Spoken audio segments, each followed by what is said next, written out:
So to get out our C6 taillights, we're just going to need one T15 Torx driver, and then we're going to pop out one screw at the top of each taillight.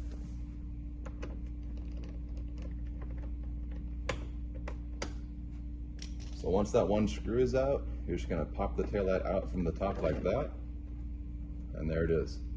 So on the back of these InfiRai taillights, you're going to have 3 switches, and you're also going to have 2 optional wires to hook up.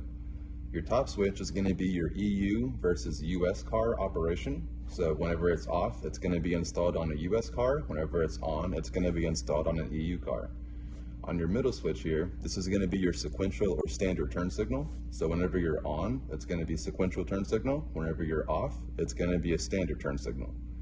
On your bottom switch here, this is going to be your amber or red turn signal. So whenever it's off, you're going to have a red turn signal. Whenever it's on, you're going to have an amber turn signal. On your 2 wires here, you've got a white one, and this is going to be for an optional reverse light that you can hook up. So with that white one, what you're going to do is you're going to tap it into your non-ground reverse light wire with the included hardware, and that's going to activate your reverse light. On your amber wire here, you're only going to use this on an EU car, not a US car, but it's going to run to your center taillight, and it's going to tap into your non-ground wire there, and that's where it's going to pull your turn signal from. That's going to do it as far as customization goes for these ones. So once you have those dialed in, you're ready to enjoy.